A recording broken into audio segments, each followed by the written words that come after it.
Este homem perdeu as eleições em 2022.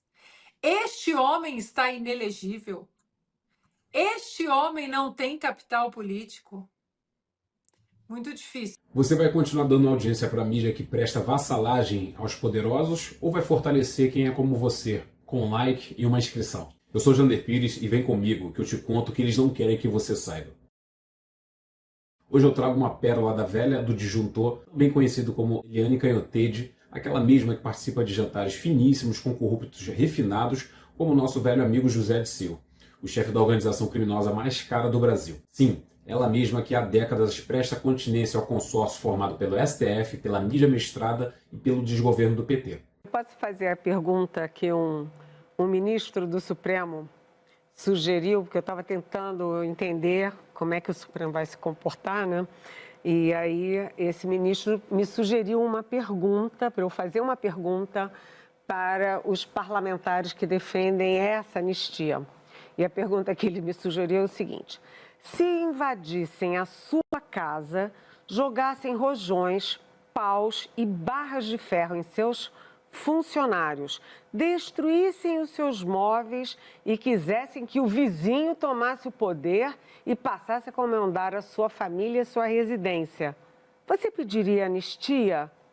E aí ele complementa a pergunta: mas contra o país e a democracia, tudo bem? Pode? É exatamente isso, né, gente? Eu achei essa pergunta muito interessante para fazer para os deputados. Vem cá, o senhor acha, então, que, como o ministro Alexandre de Moraes já disse certa vez, foi um passeio no parque, um domingo no parque? Pois é, a madame da Globo News resolveu agora provocar o povo brasileiro com aquele tom de superioridade que só os bem-servidos têm. Ela debochou da proposta da anistia aos presos do 8 de janeiro como se estivéssemos pedindo um favor e não justiça diante de abusos que todo mundo viu. O melhor que quase ninguém viu, sabe por quê? Porque o senhor Flávio Dino, o pançudo da justiça na época, simplesmente fez as imagens sumirem. Isso mesmo, no dia 8 de janeiro as câmeras de segurança do Ministério da Justiça estavam lá, funcionando, gravando tudo, mas misteriosamente o conteúdo do gabinete do Dino sumiu, desapareceu, evaporou. E olha que esse homem não é exatamente discreto. Com aquele tamanho todo eu só consigo pensar numa hipótese. As imagens foram parar dentro da sua bariátrica. Talvez estejam guardadas ali, junto com os segredos de bastidores que a mídia do sistema nunca irão te contar. Mas pensa comigo, numa casa comum, quando há um incidente, a primeira coisa que se faz é consultar as câmeras de segurança. Agora me diga por que no coração da justiça brasileira as imagens somem justo no dia de um dos eventos mais controversos da história recente. A verdade é simples, eles têm medo das imagens, têm medo dos fatos, porque sabem que o roteiro deles não se sustenta diante da realidade. E é aí que entra a missão de quem ainda ousa falar como eu, como você e como todos que não se curvam. O segundo tema do vídeo eu trago aqui sobre a visita do atual encosto posto no executivo do país pelos seus cupinches do STF. Luiz Lalau Lula da Silva, depois de praticamente 2 anos de vexames e desgoverno na presidência do Brasil, o corrupto visitou nesta semana a cidade de Campo dos Goytacazes. E assim como tem mantido a sua média de visitas em quase todo o país, onde quase ninguém o prestigia, em Campos não foi diferente. Confira. E Campos de ocorrência. Aeroporto aqui de Campos, bombando à espera do nosso presidente Lula. Bombando. Eu duvido que o outro que perdeu nas urnas de lavada, eu duvido que ele lote tanto o aeroporto igual a gente aqui. É isso, Brasil. Rapaz, a quantidade de gente que tem aqui aguardando Lula não é brincadeira não, hein? Eu acho que não dá para encher um ônibus. Que é isso, gente? Quando o Bolsonaro esteve aqui, não tinha espaço nem para andar direito. Aqui, tudo vazio. Cadê, gente, o presidente que foi eleito pelo povo? Cadê o povo? Cadê o povo? Aqui. Olha o povo. Olha o povo. Ô, papai. Que vergonha. Olha os guardinhas. Oh, meu Deus. É impressionante onde esse cidadão aparece, o povo simplesmente desaparece. Parece que o Brasil inteiro pegou trauma de aglomeração depois da pandemia. Mas só quando é ele que aparece. Coincidência? Eu acho que não. E olha que estamos falando de Campo dos Goytacazes, uma cidade importante do estado do Rio de Janeiro com mais de 500 mil habitantes. E o que ele consegue reunir? Uns gatos pingados, assessores pagos com dinheiro público, seguranças e uns perdidos que acharam que era distribuição de cesta básica. E pensar que esse é o mesmo cara que a velha mídia ainda tenta empurrar a goela abaixo como um grande líder popular. Só se for popular no Xandral, porque fora da bolha do STF, meu amigo, a realidade é essa. O povo virou as costas. Mas vamos combinar. Quando alguém precisa de ministros da Suprema Corte, censura nas redes e blindagem total da imprensa para governar, é porque a popularidade só existe na manchete do consórcio e não nas ruas. Então fica o convite. Da próxima vez que esse senhor fizer uma visita, se você quiser um lugar na primeira fila, pode ir tranquilo. Vai ter cadeira sobrando. Só não se esqueça de levar seu celular, porque o único jeito de registrar a multidão é com um ângulo bem fechado e muita criatividade.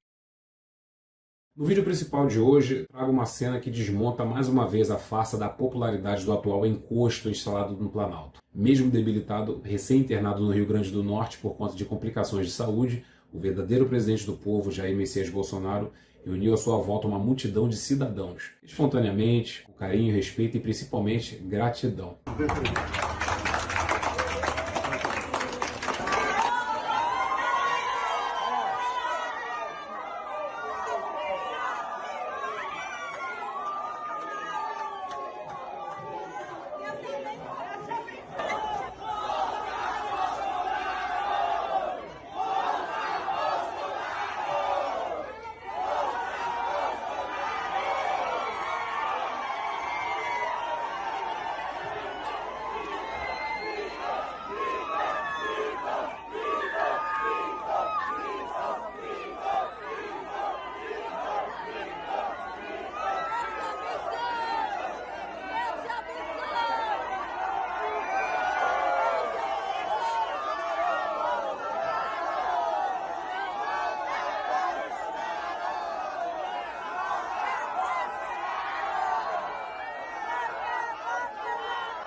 É isso mesmo que você ouviu.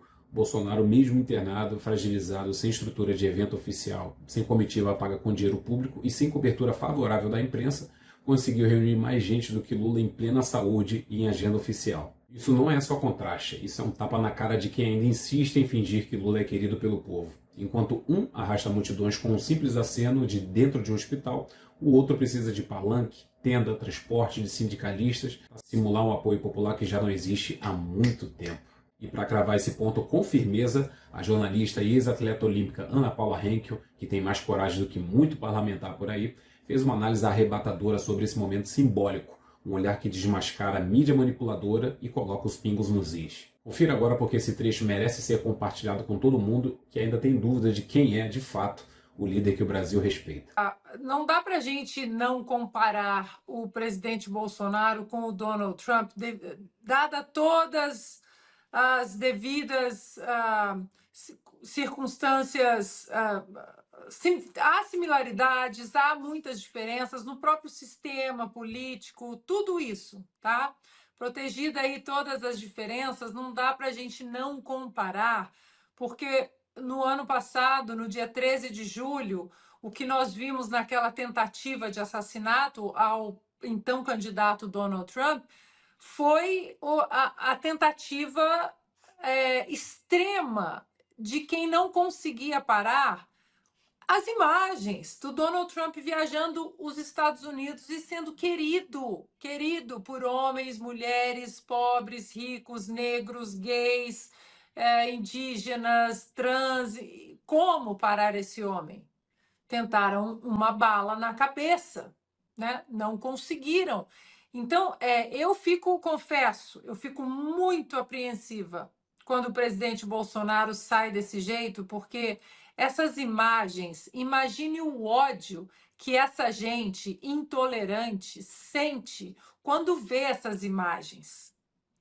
Este homem perdeu as eleições em 2022. Este homem está inelegível. Este homem não tem capital político. Muito difícil, né? E teve gente, como o Consta disse, que disse que a facada foi fake, a fakeada. Teve gente do esporte, teve gente do vôlei que disse que a facada tinha sido fake. Mas, na verdade, esse tipo de narrativa precisa ser empurrada porque este homem que perdeu as eleições, que não tem capital político, que não fala o inglês perfeito, que não tem uma posição ali presidenciável às vezes, que muitos reclamam que não respeitava, né, a liturgia do cargo, este homem é amado pelo povo brasileiro, por onde passa. Aeroportos, bares, hospitais. Então, eu sinto uma apreensão muito grande quando eu vejo essas imagens, porque tentaram parar Donald Trump também, torná-lo inelegível, tirar o nome das cédulas. Lá tem uma Suprema Corte, né, que funciona, não conseguiram. Tentaram 91 indiciamentos, condenaram num processo e não conseguiam parar a popularidade de Donald Trump, até que veio o 13 de julho.